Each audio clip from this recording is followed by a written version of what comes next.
Hey everyone, today we're diving into the fascinating history of the Kikuyu people, also known as the Gikuyu or Ajikuyu. These Bantu-speaking folks have been around since the 17th century, making their home in what is now central Kenya in East Africa. They settled mainly as farmers around the lush areas of Mount Kenya and the highlands, and their agricultural skills allowed them to trade surplus food with their neighbors, like the Maasai people. For a long time, the Kikuyu didn't have a centralized political system. But that changed in the mid-20th century when they became a major force in Kenyan nationalism and the anti-colonial movement, especially during the Mau Mau uprising.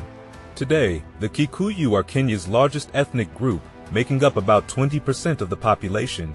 And the ancestors of the Kikuyu, along with other groups in East Africa, were the Thajikyu. This Bantu-speaking group migrated from Central Africa around the late 11th century. They cleared forests around Mount Kenya's southern slopes to make way for farming. As they settled, they spread their skills in iron smelting, pottery making, and agriculture to the indigenous tribes. Archaeological evidence shows iron smelting and new pottery styles in the area from as early as the 11th century. Migrations from the East Coast and Northeast Africa also played a role, creating a blend of cultures and technologies that led to thriving communities capable of producing surplus food. By the 17th century, these diverse groups evolved into two major ethnic groups, the Meru and the Kikuyu, who spoke a Bantu-derived language. The name Kikuyu comes from Swahili, but they call themselves Gikuyu. Slowly, the Kikuyu moved southwards, occupying what is now central Kenya, south of the River Tana, and between the coast and Lake Victoria. This region is sometimes called Kikuyuland. They had the Maasai as southern neighbors and the Somalis to the north. Major trade routes skirted the Kikuyu area, running from Pangani on the coast to Lake Victoria. Kikuyu traditions tell of long-standing trade with the Akamba to the south and the Maasai nearby. The Akamba traded animal skins and uki, a type of beer, while the Maasai offered cattle, milk, skins, and leather cloaks in exchange for staple foods and goods. These peaceful trade relations were evident as the Akamba often worked for the Kikuyu during harvest time in exchange for goods. Now, let's talk about their agriculture. The Kikuyu primarily grew millet, but they also cultivated beans, peas, sorghum, yams, and ndulu, a green vegetable they traded a lot with the Akamba. In the 17th century, crops like maize and sweet potatoes were introduced to the region by the Portuguese. They used farming methods like irrigation and terracing, although not all Kikuyu groups adopted these techniques. Their tools included hoes, axes, machetes, and digging sticks. Livestock was important too, providing milk, meat, and leather for clothing. However, unlike the Maasai, the Kikuyu focused more on farming than herding. Owning cattle was a status symbol in their society. While most Kikuyu were farmers, some groups in the south were pastoralists or semi-pastoralists like the Maasai, and the Adi Kikuyu were hunters and gatherers of honey and beeswax. Today, Kikuyu farmers mainly grow coffee, maize, and fruit. Now, let's look at the social structure. Between the 17th and 19th centuries, a typical Kikuyu home was a homestead centered around an extended family, with men having multiple wives.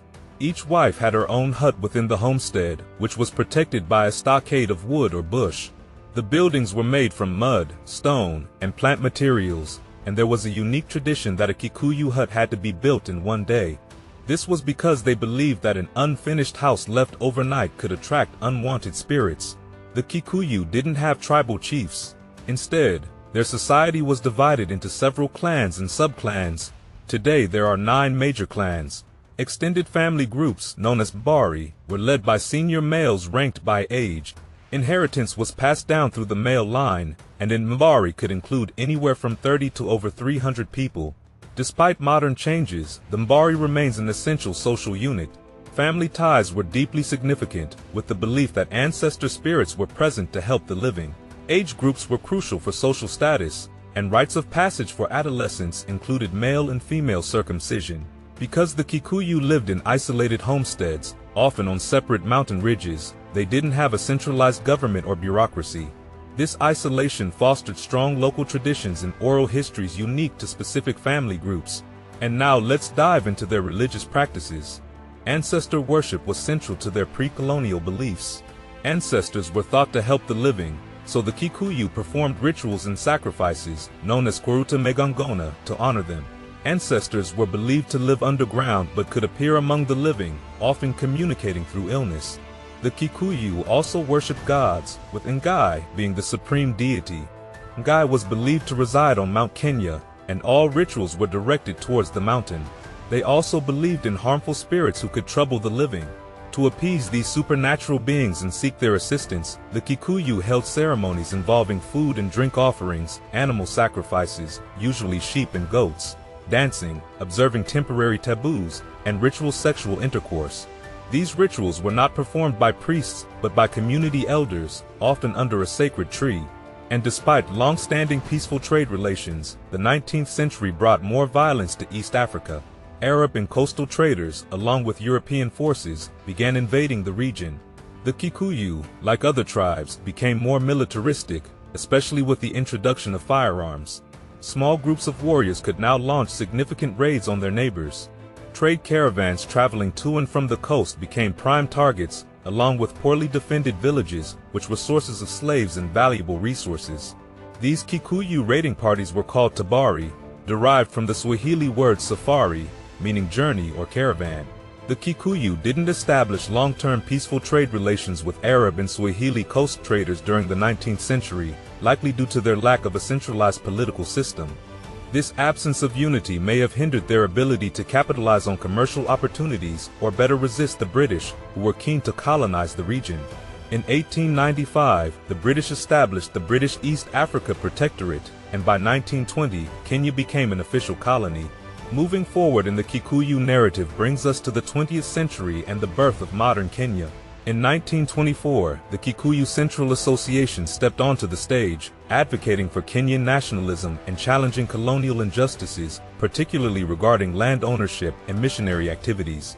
Population growth in the Kikuyu highlands exacerbated soil depletion, adding practical problems to their grievances.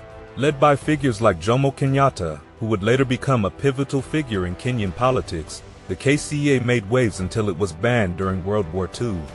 However, in 1944, the Kenyan African Union emerged as its successor. Kenyatta's influence grew, and by 1947, he was elected president of the Kenyan African Union.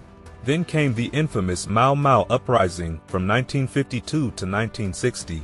This was a dark chapter marked by Kikuyu leadership in a militant, anti-colonial guerrilla campaign against white settlers and perceived collaborators.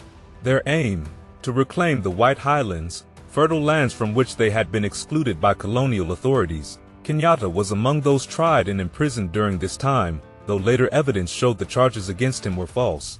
The toll of the Mau Mau uprising was heavy, with 32 white civilians and 13,000 Africans losing their lives, and 80,000 Kikuyu detained in camps. Kenyatta's release in 1961 marked a turning point. He was elected as independent Kenya's first prime minister in 1963 and became president in 1964 when the country became a republic.